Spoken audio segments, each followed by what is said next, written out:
warahmatullahi wabarakatuh. Sebelumnya terima kasih kepada dosen dan asisten dosen mata kuliah JKSI. Kami dari kelompok 18 ingin mempresentasikan tentang hasil diskusi studi kasus kami yang berjudul Analisis Gangguan Sistem Elena dengan model MCCO. Sebelumnya perkenalkan anggota kelompok kami. Yang pertama itu ada saya sendiri, Naila Agustina Putria. Lalu ada saya, Saskia Jelaika. Saya Kisti Sofia. Saya Adi Batulasana. Saya Kansa Nabila. Saya Syifa Haryani. Oke, tanpa berlama-lama lagi, mari kita mulai presentasi kali ini. Dimulai dari latar belakang dan kasus, Elena sebagai Learning Management System atau LMS sudah jadi tempat utama dalam kegiatan kuliah di STTNF. Mulai dari materi sampai pengumpulan tugas. Artinya, ketergantungan pengguna terhadap sistem ini sangat tinggi. Masalah terjadi saat mendekati UAS, di mana banyak mahasiswa mengakses sistem secara bersamaan atau disebut peak load.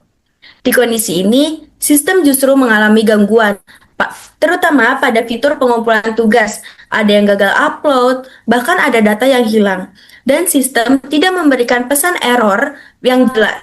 Hal ini penting karena berdampak langsung pada penilaian dan kepercayaan pengguna.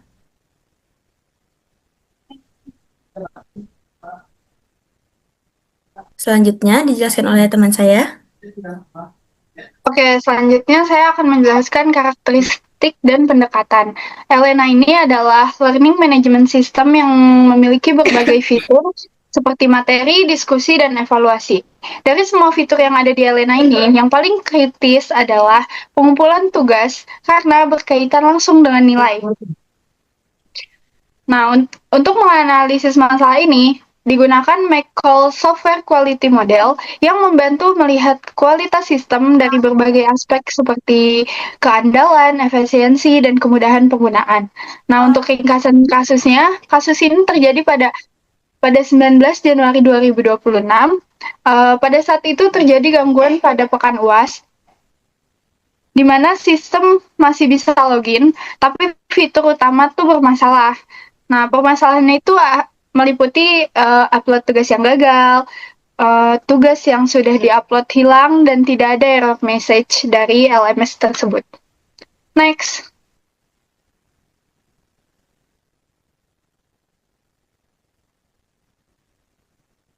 Lanjut.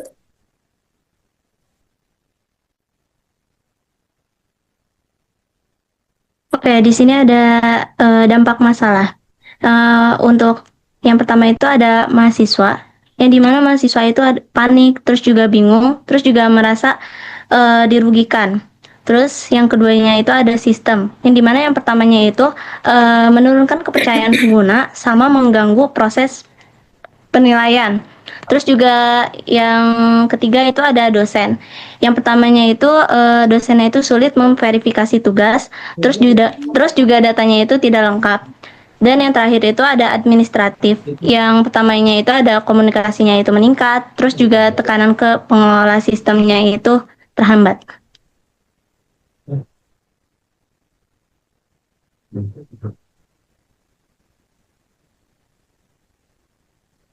Oke, selanjutnya analisis failure, error, dan fault.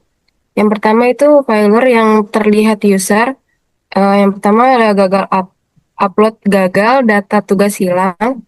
Yang kedua error gangguan internal, kesalahan pada database, proses write, data gagal. Yang ketiga fault, akar masalah, tidak siap high traffic, kurang testing, dan juga tidak ada error handling.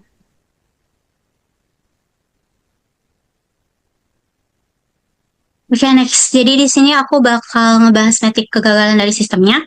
Yang pertama itu ada reliability, di mana sistemnya kelihatan gak stabil, apalagi pas banyak pengguna yang akses barengan. Jadi sering error dan lemot. Terus yang kedua itu ada integrity. Ini tuh berkaitan sama data. Di kasus ini ada tugas yang udah diupload, tapi malah hilang. Berarti sistemnya belum bisa menjaga dengan data dengan baik. Selanjutnya itu ada correctness. Ini karena beberapa fitur nggak jalan sesuai fungsinya. Contohnya, fitur upload tugas harusnya normal, tapi malah gagal. Lanjut ke efisiensi. Di sini masalahnya sistem nggak kuat nanggung beban tinggi. Jadi pas trafiknya lagi rame, langsung kewalahan. Dan yang terakhir itu ada usability. Dari sisi pengguna jadi bingung karena nggak ada pesan error yang jelas. Jadi mereka tuh nggak tahu harus ngapain. Next bakal dijelasin sama teman aku.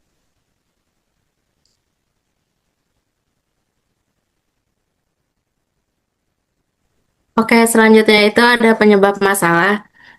Nah, penyebab masalah ini ada 5 poin. Yang pertama itu ada lonjakan akses atau trafik tinggi. Nah, yang dimana dampaknya itu adalah sistem down atau tidak stabil.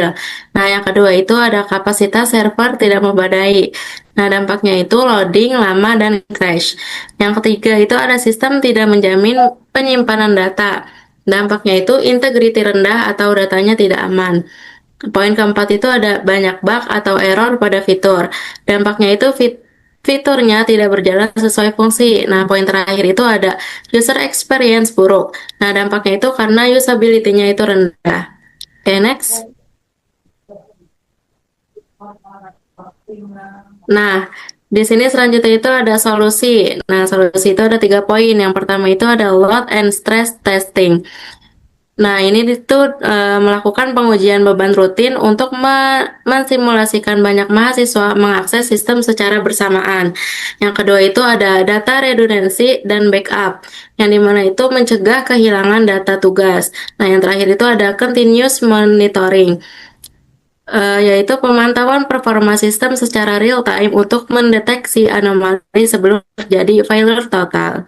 Oke, next. Nah, yang terakhir ada kesimpulan yang kita dapatkan dari diskusi kita. Ada 2 poin, kualitas perangkat lunak adalah kunci. Yang pertama, kualitas itu tidak hanya soal bisa diakses, tetapi juga soal menjaga integritas data dan kepercayaan pengguna terhadap sistem.